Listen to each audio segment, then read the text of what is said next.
Hello friends, welcome back to my YouTube channel. तो friends, आप देख रहे हैं दो दिल एक जान। तो फ्रेंड्स, आप आगे देखेंगे कि आजी अंतरा को कथक सिखाती हैं और वहाँ पर रसिका आ जाती है। रसिका देखती है अंतरा को डांस करते हुए। वो कहती है, अच्छा तो तुम तो बिल्कुल नचनिया वाला डांस कर रही हो, नचनिया हो। तो आजी सुनती हैं, आजी को बहुत बुरा लगता है। वो कहती हैं कि अच्छा तो ये नचनिया है। तो अंतरा चुप हो जाती है, कुछ नहीं बोलती। तो रसिका कहती है कि हाँ आज ही एक बात तो है, और ये नौकरी के साथ साथ आपका मन भी बहलाएगी। तो आजी कहती है कि इसको मैं सिखा रही हूँ। तो रसिका कहती है, अच्छा फिर तो आप गलत कर रही हैं, आप मुझे भी सिखाइए ना, फिर देखते हैं कि हम दोनों में से कौन डांस अच्छा करता है।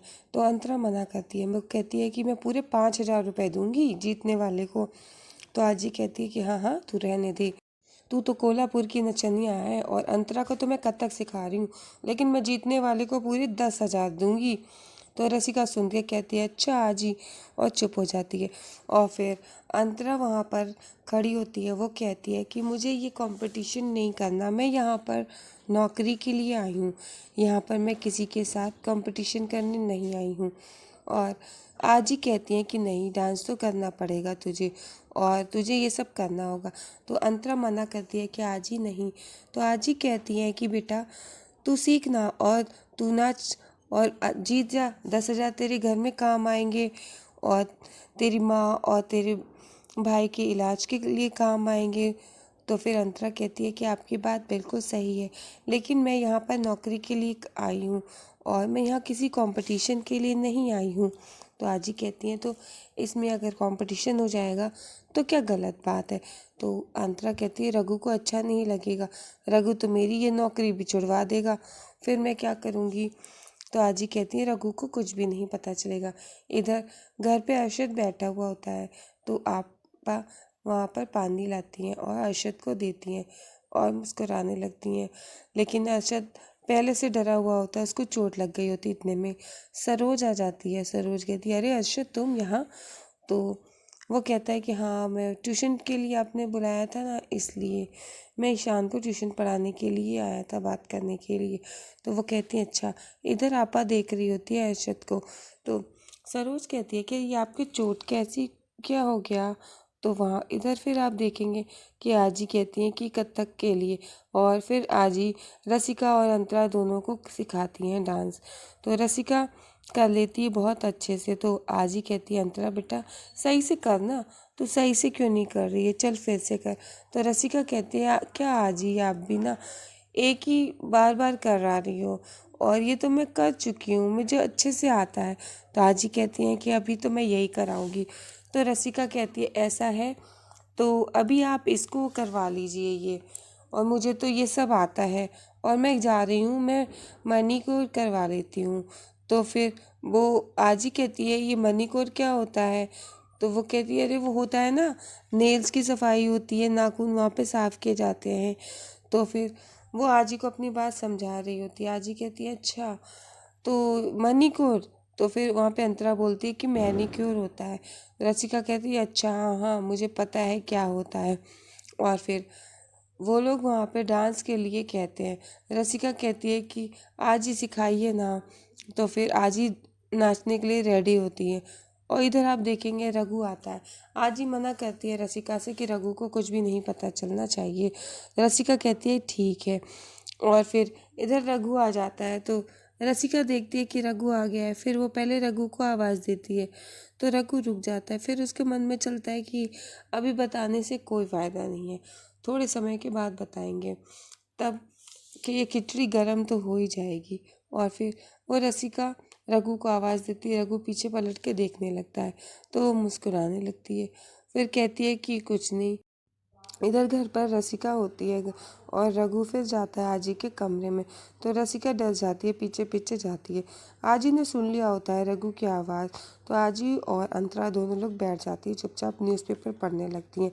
तो अंतरा अपने घुंघरू छुपा लेती है। रघु जाकर के खड़ा होता है। तो फिर आजी कहती है कि वो मैं न्यूज़ सुन रही थी, मैंने अंतरा से कही मुझे ये न्यूज़पेपर पढ़ के सुना दे, खबरें सुना दे। तो फिर अंतरा कहती है कि हाँ, और रसिका दूर खड़ी देख रही होती है दरवाजे के पास से, वो कुछ नहीं बोलती है। इधर अंतरा कहती है कि हाँ आजी ने कहा तो मैं उनको पढ़ के सुना रही थी और कुछ भी नहीं बस।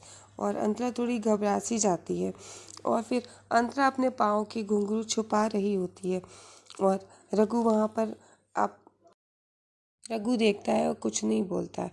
रघु कहता है आजी अपना ध्यान रखिए, बस इतना कहकर वहाँ से जाने लगता है।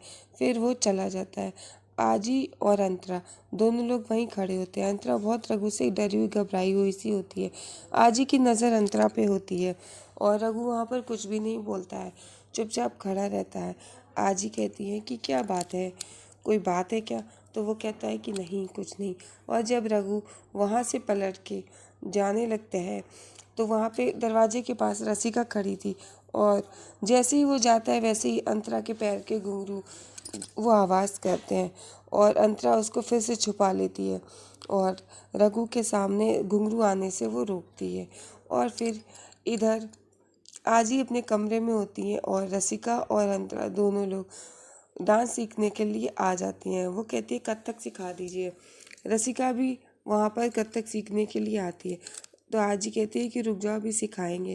तो रसिका कहती है कि ऐसा करते ना हम लोग ऊपर टेरेस पे चलते हैं वहाँ पर सीखेंगे। तो आजी कहती है कि नहीं हम वहाँ पर नहीं, ऐसा करते हैं कि मैं तुमको सिखा दूँगी अच्छे से और फिर वो रघु को कुछ भी नहीं पता चलेगा, देखना। तो अंतरा कहती है कि आजी मुझे बहुत डर लग रहा है और ऐसा काम ही क्यों करना जिसमें डर लगे।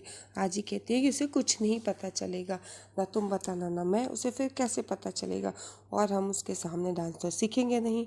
तो अंतरा वहाँ पर चुप हो जाती है, कुछ नहीं बोलती है। आजी अंतरा से कहती है ऐसा करो तुम ये घुंघरू अपने घर ले जाओ और फिर आजी उसको वो घुंघरू दे देती है। इधर अरशद घर में आता है तो सरोज आ जाती है। सरोज कहती है अरे अरशद भाई आप यहाँ पे, और फिर वो बताता है वो ट्यूशन के लिए आया है। तो वो कहती है अच्छा आप ईशान की ट्यूशन के लिए आए हैं, चलिए आपने अच्छा किया। और ईशान पढ़ने में बहुत अच्छा है, बस उसकी थोड़ी सी मैथ वीक है, इसकी वजह से हम ट्यूशन लगा रहे हैं और ये बता दीजिए कि आप कहाँ पर पढ़ाएंगे। और फिर वो पढ़ाने के लिए तैयार हो जाते हैं। वो कहते हैं इधर आजी अंतरा और रसिका तीनों लोग छत पर खड़े होते हैं और डांस की प्रैक्टिस के लिए वो लोग छत पर जाते हैं। इधर रघु ईशान के घर होता है और जब अरशद वहाँ से जाने लगता है तो वो ईशान से मिलता है, ईशान को बुलवाता है। ईशान आकर खड़ा हो जाता है, अरशद उसको हेलो बोलता है लेकिन ईशान उससे कुछ भी नहीं बोलता है, चुपचाप खड़ा रहता है। और रघु भी कहता है कि आज से आपको मैथ की ट्यूशन ये पढ़ाएंगे, लेकिन अरशद भी उससे बात करने की कोशिश करता है और रघु भी करता है लेकिन ईशान चुपचाप खड़ा होता है, कुछ नहीं बोलता। तो मामी जी कहती हैं कि ये नए लोगों से जल्दी घुलता मिलता नहीं है, लेकिन थोड़े दिनों बाद ये सब सही हो जाएगा। वो कहता है ठीक है। और फिर अरशद कहता है कि अच्छा तो मैं चलता हूँ। और फिर सरोज से वो कहता है कि अच्छा नमस्ते तो मैं चलता हूँ। और वो ईशान से कहता है कि कल मैं आपका इंतज़ार करूँगा दुकान पर, और वो जाने लगता है। तो बाहर जब वो पहुंचता है तो आपा जाती है। आपा कहती है कि मैं अपनी गलती के लिए माफ़ी मांगती हूँ और आपा उससे अच्छे से बात करती है। सरोज ये सब देख रही होती है। इधर आप देखेंगे कि घर पर ईशान होता है और उसकी माँ बैठी होती है। तो फिर उसकी माँ इस बात से खुश होती है कि डॉक्टर साहब आ रहे हैं। इधर रघु घर पे पहुंचता है और वो ईशान को मनाता है। तो ईशान पहले तो मानता नहीं है, फिर रघु ईशान को मैच के लिए कहता है कि वो उसको मैच खिलवाएगा, खेलने भी देगा। तो फिर ईशान मान जाता है। ईशान रघु की बात को मना नहीं करता, वो कहता है कि ठीक है। और जब ईशान हाँ कर देता है तो फिर रघु की टेंशन ख़त्म हो जाती है।